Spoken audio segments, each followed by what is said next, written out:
Langit Lebanon Selatan memerah seperti luka menganga. Asap tipis dari arah kana masih mengepul, sisa dari ledakan rudal udara milik Israel 2 hari sebelumnya. Meski secara resmi gencatan senjata telah diumumkan, semua tahu, ini hanya kedamaian yang dipaksa. Di markas sementara UNIFIL Sektor Timur, Sersan Mayor Angkasa berdiri menatap cakrawala dari balik kacamata taktisnya. Tubuhnya tegap, wajahnya keras seperti pahatan batu, dengan sorot mata yang tenang tapi penuh badai. Di sampingnya, Letnan II Damar, perwira muda yang baru ditugaskan dari Kodam Jaya, masih memeriksa peta zona patroli. Wilayah Wazani makin rawan, Pak. Banyak pengungsi dari Marjayon yang lewat, tapi semalam drone pengintai kita menangkap bayangan tak dikenal di lereng bukit. Bukan bayangan biasa, jawab Angkasa tanpa menoleh. Itu regu pengintai IDF.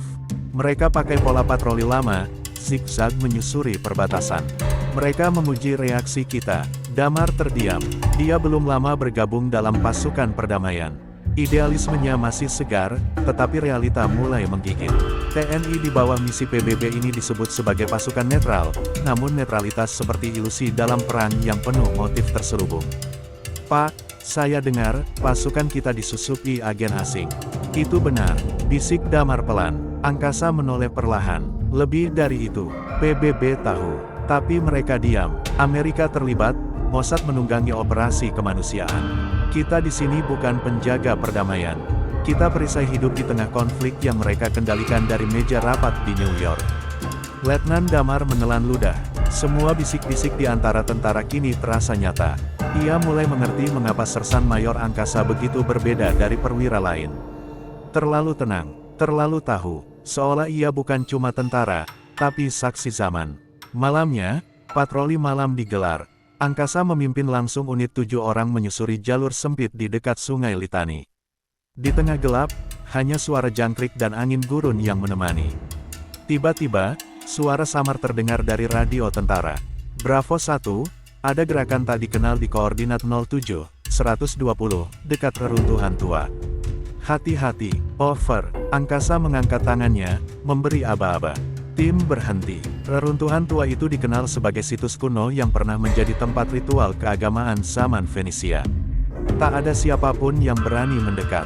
Tapi malam ini, seseorang, atau sesuatu, telah masuk ke sana.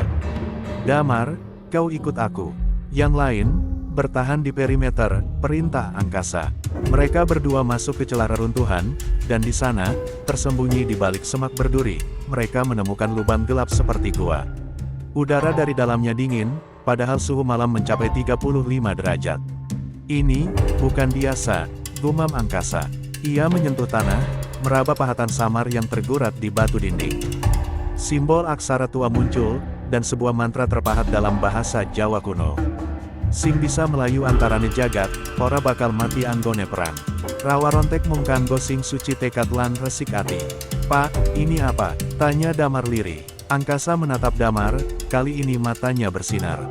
Ini warisan. Leluhurku yang tinggalkan ini di tempat yang tak terbayangkan. Di tanah para nabi, jejak Nusantara masih tertinggal. Ini bukan hanya tentang perang manusia, ini sudah masuk wilayah perang arwah dan ilmu gaib. Kita baru masuk ke medan sebenarnya. Keesokan paginya, markas diguncang kabar mengejutkan. Salah satu unit Perancis yang bertugas di zona barat ditemukan hangus di dalam kendaraan mereka. Tak ada suara tembakan, tak ada ledakan, hanya tubuh terbakar, mata membelalak ketakutan. Seolah mereka melihat sesuatu sebelum mati. PBB menyebutnya sebagai kecelakaan teknis. Tapi Angkasa tahu, itu bukan teknis. Itu peringatan. Sesuatu yang bukan dari dunia ini telah dilepaskan. Dan ia mulai menyadari, tugasnya bukan sekadar mengamankan perbatasan, tapi menahan sesuatu yang jauh lebih mengerikan agar tak menelan seluruh dunia.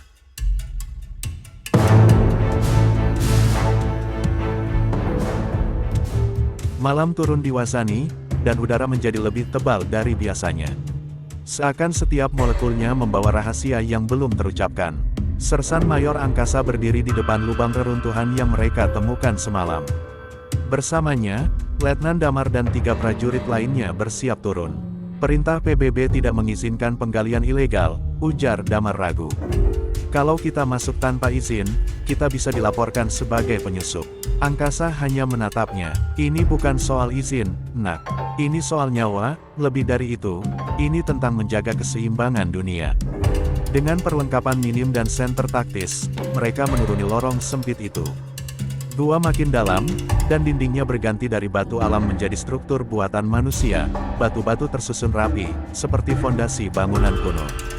Simbol-simbol asing terukir di dinding, perpaduan antara tulisan Ibrani kuno, aksara Aram, dan Hanacaraka. Ini mustahil, bisik Damar. Tulisan Jawa di sini, di Lebanon. Angkasa menyentuh ukiran itu dengan hati-hati. Leluhur kita pernah berlayar jauh, bahkan sebelum bangsa Eropa tahu dunia itu bulat. Beberapa memilih menetap, membawa serta ilmu dan kepercayaan lama. Mereka bersembunyi dari penjajah, dari para nabi, dari sejarah yang ditulis ulang. Di dalam ruang utama gua, mereka menemukan sesuatu yang membuat semua mulut terkunci.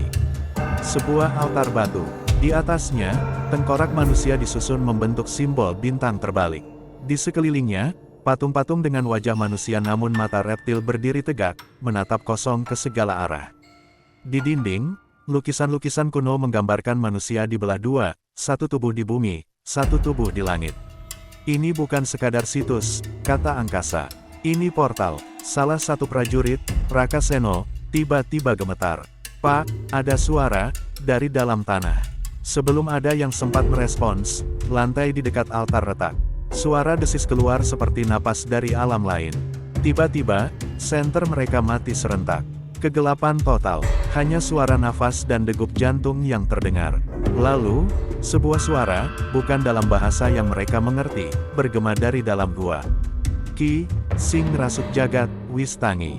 Dia yang menguasai dunia, telah bangkit. Angkasa memejamkan mata, lalu mulai melafalkan mantra. Raga Kawula Pangruwating Jagat, Rahayu, Rahayu, Rawa Rontek Kawula buka. Kilatan cahaya merah darah meledak dari tangannya. Api menyala dari lantai gua, membentuk lingkaran perlindungan. Dalam sekejap, semua kembali tenang. Keluar, katanya tegas. Sebelum kalian melihat lebih dari yang bisa kalian cerna. Mereka keluar dari gua dengan napas tersengal. Angkasa menutup pintu masuknya dengan tanah dan mantra pelindung. Ia tahu, waktu untuk menyembunyikan warisan leluhur sudah habis. Pihak lain telah lebih dulu mencium keberadaan tempat ini. Keesokan harinya, markas besar PBB menerima kunjungan mendadak dari delegasi intelijen Israel dan seorang perwakilan CIA. Mereka menyodorkan data anomali elektromagnetik dari satelit mata-mata mereka di wilayah patroli TNI. Salah satu data menunjuk langsung ke lokasi gua. Ketika Letnan Kolonel Ridwan, Komandan Kontingen Indonesia, menolak membuka informasi apapun, tekanan datang cepat. Sanksi, pengurangan dana misi, pencemaran nama baik, bahkan ancaman sabotase. Terlalu banyak yang ingin menguasai sesuatu yang tak mereka mengerti, gumam Ridwan saat berdiskusi empat mata dengan angkasa. Dan jika gerbang itu dibuka, bukan hanya Lebanon yang terbakar. Dunia akan menjerit, jawab angkasa. Di malam yang sama, sersan angkasa bermeditasi di bawah pohon zaitun tua di halaman markas. Ia membuka kitab warisan keluarga yang dibawanya sejak dari tanah Jawa, kitab kulit kerbau dengan tinta darah. Di dalamnya, tertulis ramalan. Nalika jagat lor kobong lan kidul peteng, siji saka timur bakal tangi, raga ora mati, jiwa pecah dadi loro. Nanging jroning perang pungkasan, mung siji bakal bali. Ketika utara terbakar dan selatan menjadi gelap, satu dari timur akan bangkit. Raga tak akan mati, jiwa terbelah dua. Tapi dalam perang terakhir, hanya satu yang akan kembali. Angkasa menatap langit. Ia tahu, perang ini bukan soal senjata. Tapi soal waktu, sebelum dunia mengulangi kesalahan yang lebih tua dari sejarah.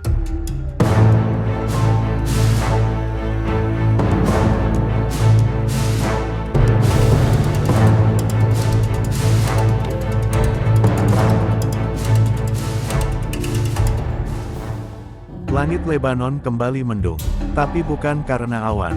Hari itu, tanggal 16 Februari tahun 2025, pukul 4.27 waktu setempat, zona perbatasan sektor selatan dilanggar. Satu peleton tentara Israel lengkap dengan kendaraan lapis baja Merkava melintasi garis biru, garis demarkasi yang ditetapkan oleh PBB. Status alert, teriak operator komunikasi di markas UNIFIL sektor timur. Sirine dibunyikan. Letnan Kolonel Ridwan langsung mengaktifkan protokol evakuasi warga sipil di desa terdekat. Namun sinyal aneh muncul di radar, 4 titik panas mendekat dari sisi barat, bukan tentara reguler. Mereka tidak membawa senjata, tapi sinyal biologis mereka menunjukkan kelainan. Suhu tubuh di atas normal. Gelombang otak aktif seperti dalam fase REM. Angkasa berdiri dari duduknya. Ia sudah tahu ini akan datang. Mereka bukan tentara biasa. Mereka adalah prajurit tidur, eksperimen biopsikis Israel dari laboratorium bawah tanah Megiddo. Manusia yang diisi entitas astral. Ini bukan invasi biasa, katanya pelan. Letnan Damar menoleh, gugup. Apa maksudnya, Pak? Ini pemanggilan. Mereka ingin membuka gerbang. Mereka kirim wadah, tapi tak bisa ditangkal oleh senjata biasa. Saatnya, rawa rontek turun. Pukul 5:01, baku tembak pecah. Tapi peluru tak menembus perisai tak kasat mata yang melindungi para prajurit tidur. Pasukan dari Nepal dan Ghana mundur. 2 tentara Indonesia terluka. Angkasa melangkah ke tengah medan tempur. Tanpa helm, tanpa senjata, dia membuka rompi anti peluru, menggoreskan pisau kecil di dadanya, menggambar aksara H, lambang hidup abadi, dengan darahnya sendiri. Lalu ia mulai membacakan mantra. Raga kang lumuntur dudu daging, jiwa kang nyigar langit dudu angin. Sang Hyang Agung, bukak jagat kaping loro. Dunia diam, lalu brak, tubuh angkasa meledak menjadi kabut merah, lalu terbelah 2. Satu wujudnya berdiri di medan nyata. Matanya kosong, tubuhnya kaku seperti patung. Wujud lainnya muncul dari kabut, samar, mengilap seperti bayangan dalam air, tubuh yang bergerak seperti roh, namun membawa kekuatan fisik yang tak bisa dijelaskan. Inilah ilmu rawa rontek, tubuh fisik tetap, tapi roh bertempur di dunia semi gaib, bisa menyentuh yang tak kasat mata, bisa melukai tanpa peluru. Angkasa roh menerobos ke medan tempur, menghindari peluru, menembus kendaraan baja, dan mencabik-cabik prajurit tidur. Teriakan mereka tak terdengar oleh manusia biasa, tapi langit berguncang.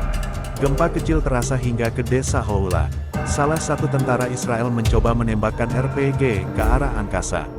Tapi rohnya membelokkan arah proyektil dengan satu gerakan tangan. Rudal itu meledak di udara, membentuk simbol petir. Dari kejauhan, drone pengintai milik PBB menangkap gambar aneh, medan pertempuran diselimuti kabut merah darah, dan sosok tak jelas berkelebat lebih cepat dari kamera termal. Di markas PBB, kekacauan terjadi. "Who the hell is that?" teriak Mayor Douglas dari Kanada, saat menonton layar monitor. Seorang analis CIA di ruangan belakang menyipitkan mata. "That is not human." Pejabat tinggi dari Israel yang hadir dalam rapat darurat UNIFIL hanya tersenyum kecut. "We underestimated the Javanese." Angkasa kembali ke tubuh fisiknya setelah pertempuran selesai. Perlahan, darahnya menyerap ke tanah, dan ia terjatuh dalam pelukan Letnan Damar. Pak Angkasa." Tubuhnya lemah, tetapi ia tersenyum. Satu gerbang, gagal mereka buka. Tapi masih ada 2 lagi, satu di Golan, satu lagi di Sinai. Mereka tidak akan berhenti. Beberapa jam kemudian, informasi bocor. Rekaman drone PBB yang menunjukkan fenomena rawa rontek tersebar ke markas besar di New York. Segera, angkasa menjadi target bukan hanya dari militer Israel, tapi juga dari intelijen global, CIA, GRU, bahkan MI6. Mereka semua ingin menangkap atau membunuhnya. Takut jika ilmu itu jatuh ke tangan lain. Di Jakarta, pemerintah Indonesia mendapat tekanan dari berbagai kedutaan asing. Permintaan ekstradisi terhadap tentara yang menggunakan kekuatan non-konvensional di zona PBB. Presiden Ri hanya menjawab singkat, yang dia lawan bukan hanya musuh negara, tapi musuh dunia. Kami akan melindungi dia, sampai akhir.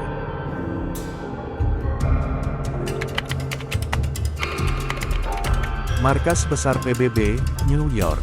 Ruang rapat tertutup lantai 38 dipenuhi oleh delegasi dari 12 negara, duduk mengitari meja bundar berlapis marmer gelap.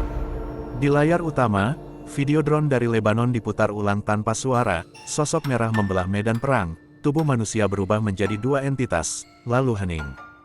Video berhenti di satu frame, sersan mayor angkasa, berdiri dengan darah di dada dan kabut mengelilinginya. Seseorang dari kursi bayangan bersuara. "What we witness is a localized metaphysical rupture. That soldier did something no one else in modern warfare has ever done." Delegasi Israel menatap tajam ke arah perwakilan Indonesia. Pasukan Anda menggunakan senjata terlarang. Ilmu sihir atau tidak, itu melanggar konvensi Jenewa. Delegasi Rusia tersenyum miring. Kalau sihir, maka Amerika harusnya lebih dulu dihukum karena eksperimen psioniknya di Fort Detrick dan Montauk. Ketegangan naik, namun di balik meja, rencana rahasia sudah berjalan.